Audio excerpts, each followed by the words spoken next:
Welcome to Rare Fine Farm. Thank you for tuning in and watching this videotape. It was pre-recorded, and so if there's any questions or messages, I will go ahead and check my website after the video and respond.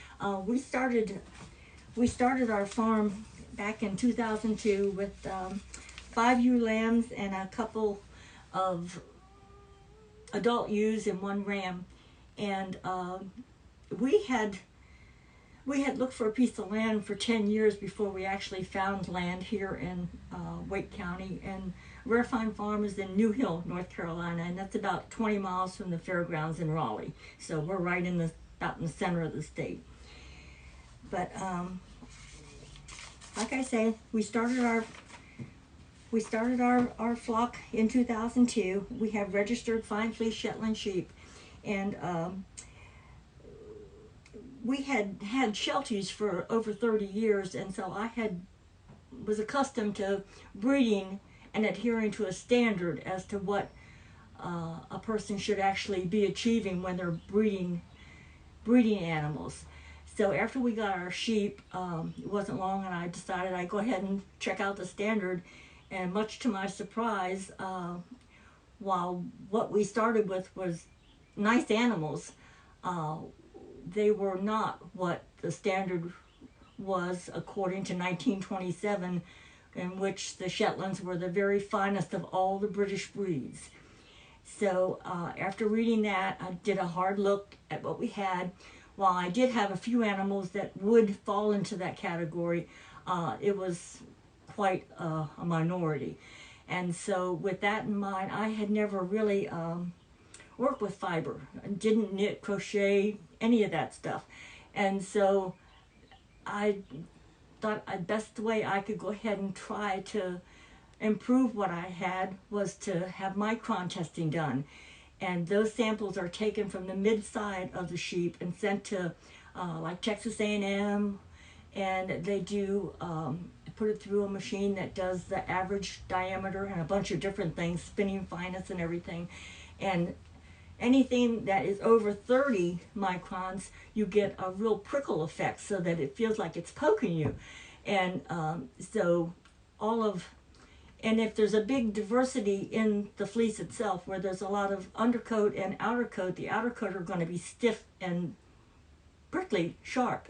And so with our fine fleece Shetlands, they are more what's called single coated, and that is the micron range is anywhere from 20, in my case it's 22 to like 27.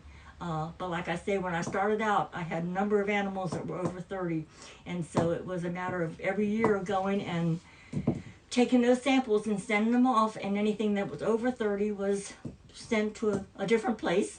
And then another thing I had to do was I had to incorporate UK bloodlines in order to get those fine single-coated animals.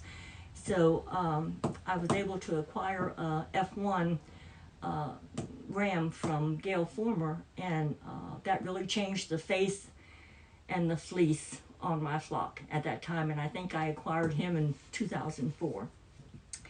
But going back to the fine fleece is what we have here, and there is another registry for fine fleece now in the United States, and it's called the Fine Fleece Shetland Sheep Association. And your animals can only be registered with them after they have come into their second fleece and 22 months of age. You take the sample at that time, because your lamb fleece isn't indicative of the true quality of what the fleece is going to be as an adult. And so that sample is taken at 22 months and sent. And if they fall into that range that is acceptable according to the Fine Fleece Association, then you are granted the registry. And the grades are start with super fine and go down to grades 1, 2, and 3 for ewes, and then 1 and 2 for rams. So, and I will post on my website the grading chart too, for you be able to look at and see exactly what grade is best used for what type of item. Right now, and this is a family farm. It's multiple generations, And we love where we are and what we do, and we appreciate your consideration and your purchases, because it helps us to remain as a farm and keep our animals the way we feel that they should be kept, because it's a grass-based farm, and we rotate our grazing, and so the animals are able to be out in pasture all the time, and all the safeguards are taken. We have 2 Great Pyrenees dogs that help protect against predators, and everybody's pretty happy here. I'm Lynn. If you haven't seen me before, I'm Lynn, and this is coarse spun wool, and it's generally wool that's the bridge and the belly, wool that you wouldn't necessarily use for spinning or felting, but it's taken and put in on a machine up there at a mill we use for this is Shepherd's Gate in Youngsville, and they do a wonderful job. But this measures about 24 by 36, and it's crocheted with a huge crochet hook that's probably, I think it was 85 millimeters or something was what it was. I ordered it from some people in Canada, but so it was crocheted, and then I washed it and felted it and laid it out flat. But it's a crocheted rug, and it probably weighs about a little over 3 pounds. This is the coarse spun yarn, how it comes from the mill. And like this one, it weighs 3 pounds, 13 ounces. It's gray on the outside and then brown on the inside. About maybe a third of it's brown, the rest is gray. This is the multicolored. You've got the whites, the grays, the dark browns, the blacks, lighter browns. But that is about 3 pounds. And this is another coarse spun bump. They call them big bumps. And it's 3 pounds, and it's a medium brown. This is the coarse spun after I have washed it. I've found that I prefer working with it. These are hand crocheted with just my fingers, and I prefer working with it after it has already been washed one time. And so I will post on my website, rarefinefarm.com, the process I use for doing the coarse spun. I like working with it better after it's been washed. It stabilizes it. This is the coarse spun yarn, and it is just a half circle crochet, and it measures 38 by 22.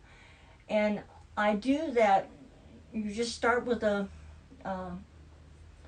loop, and then chain 8 and do double crochets, and then each one is a different amount of double crochets, and either 2 or 1, but they're not hard to do, and you can probably get one done in about 4 or 5 hours, versus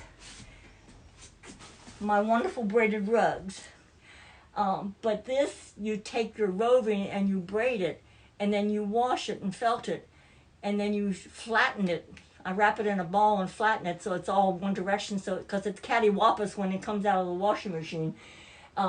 So I try to flatten it out by twisting it and turning it and laying it flat in a big ball. And but then you have to stitch all of your braids together. And so we're talking many, many hours of doing this. While the wonderful, wonderful rugs, there is a huge amount of difference in labor compared to this. This is really fast and easy. This is more coarse spun. Medium browns, lighter browns, multicolored, and this is all washed over here. The grays, and there's more brown back there, but it's all the coarse spun, and most of these weigh about 3 pounds and 100 yards in each one. And like that took 100 yards, and this took 100 yards too. This is Shetland, and it's just been dyed, and you can just see how fine it is. And see the crimps. Maybe if we go over to the table.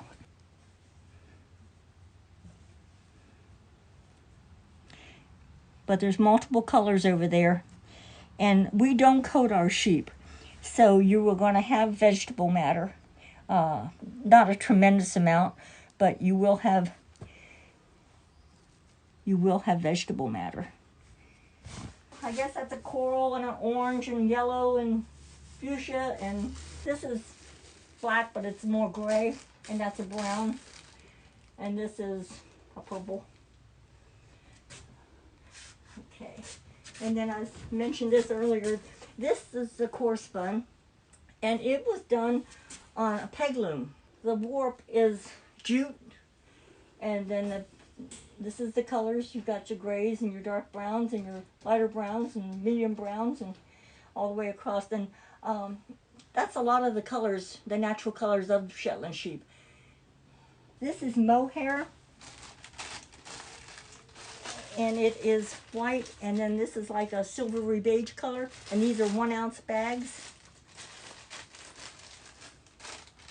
And then these are the dyed mohair.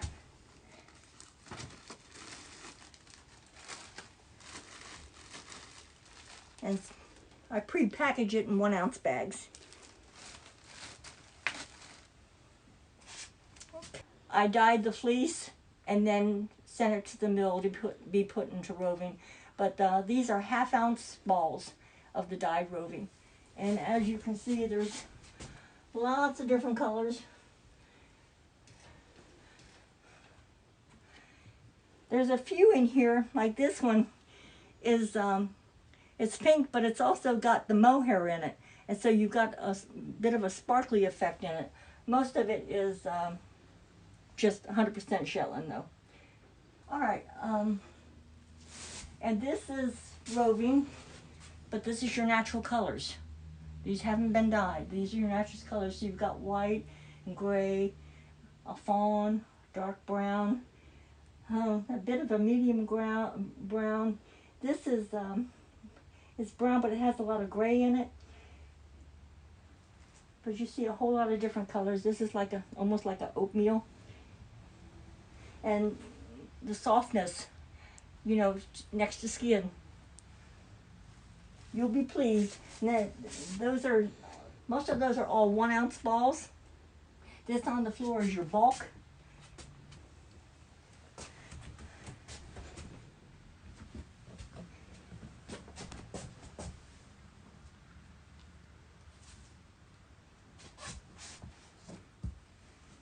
This here on the end, with the Shetlands,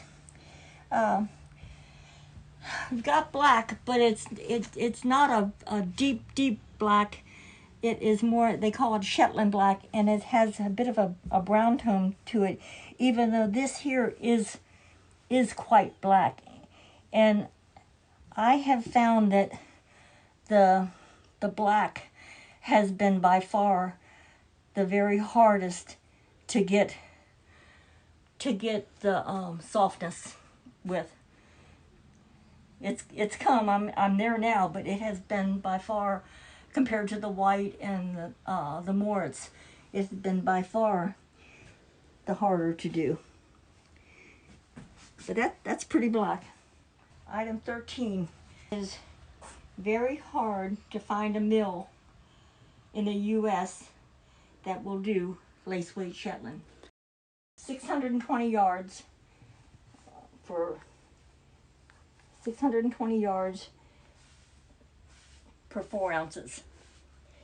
And there's only about 7 skeins or balls available. And right now I'm working on getting another lot done. Blackberry Ridge in Wisconsin does it for me. And I'm just now getting it together, and their mill will only take fleece that has a staple 3 inches to 5 inches, and that is stretched out. So you stretch it out, and this Shetland's got so much crimp to it that you stretch it and you have a lot more distance because of the crimp involved. So I take every lock and make sure that it's not over 5 inches, because she will send it back to you if it's over 5. Their machinery wraps around the drums and it makes a mess. So she's and she needs to be particular about it's her equipment, and she knows what she can handle for a quality product. But we really had to talk her into, years ago, we really had to talk her into doing Shetland, because she said that she couldn't do lace weight with Shetland wool. And so I sent her a sample of what I had. And so she called me back and she said, yeah, I think we can do that. And we got it. And this is done on a little peg loom. But it's just so light and fluffy. Over here now to, this is fingerling. And this particular lot that I had done is 80% Shetland, 20% alpaca. So it's nice and soft, but it does have a bit of a halo to it. This shawl was done with that yarn. And this shawl, this half shawl, was done with that yarn.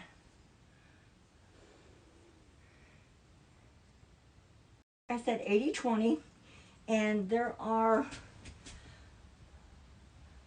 460 yards for 4-ounce ball of that. So that's number 14. Number 15, where's 15? 15.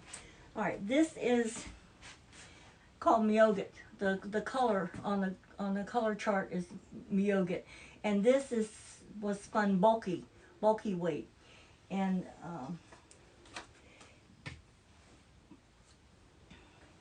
this triangle shawl, it is that Myoget bulky, and then I did a little bit of a mohair blend for contrast.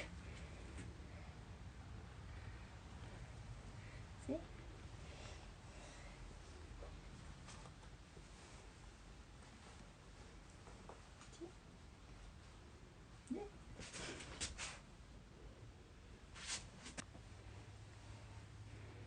Yeah.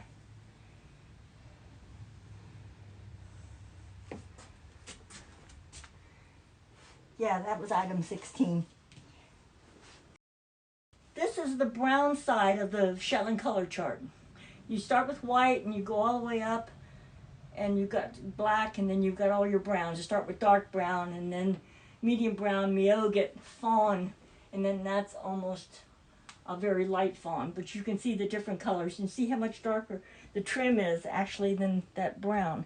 And this particular shawl, this is not for sale, but this shawl is, if you're interested, is the pattern's called Charlotte's Web, and it's available on Ravelry and a few different places, but Charlotte's Web. The same way with these little scarves. This is your color, your different colors of Shetland. So you see they really are a unique breed with all the colors, all the natural colors that they come in. And this little hat and these gloves were also done out of this 80-20.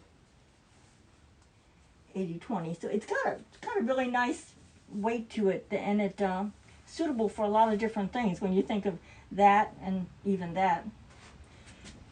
Now this one was not my fiber. This is cotton, and then it's also got a novelty yarn with it too. But it's pink. Some little girl would probably love that.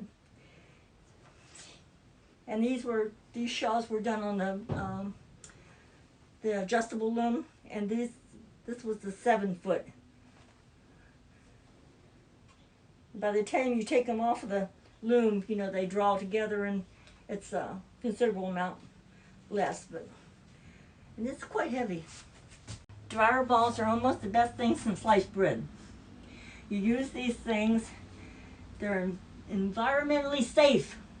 You don't have to use dryer sheets or any kind of things to soften your clothes, and they reduce static electricity, and they can cut your drying time up to maybe 20%.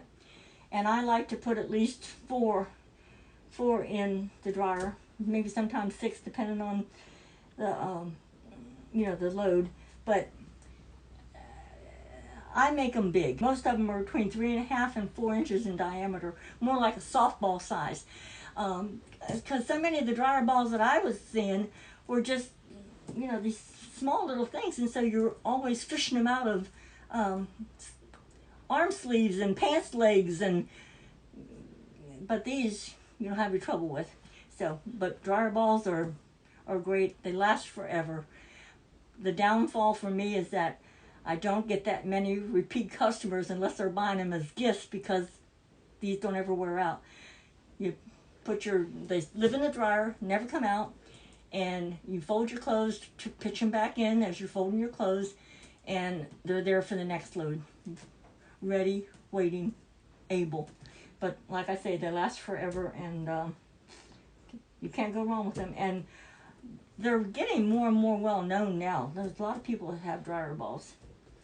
So that's the dryer balls. This is Cheviot, and I didn't raise these sheep. I went and helped, and the lady gave me the clip, and it's back several years ago, and she had border collies, and we got some of our border collies from her, and so she gave me the wool, and I hadn't used the Blackberry Ridge before, and so I brought all the wool home, washed it, and sent it to her to see if I liked the work that they did. So I sent them like 100 pounds of this stuff, but this is DK weight, and it is 300 yards per 4-ounce skein, but it's excellent for like an Aran type apparel. Got a lot of spring to it, a lot of bounce, and it takes dye beautifully. So this is the Cheviot. A lot of the current guilds in town have used a lot of my Cheviot for the warp on their looms when they've done them. But this is the Cheviot, and it's like a ecru color. Well, we want to thank you for visiting with us and sharing your time, looking at all of our wonderful fine fleece products from our farm, Rare Fine Farm. Website's rarefinefarm.com. Please go to the website. All pictures and prices of what's been displayed here will be on the website for you. Again, rarefinefarm.com. I will try to go ahead and get back to you the same day or the next day with any inquiries, any purchases that you want to make. I will go ahead and get you a PayPal invoice, and once you receive the invoice and funds have been transferred, I will get the product out within the next 2 business days.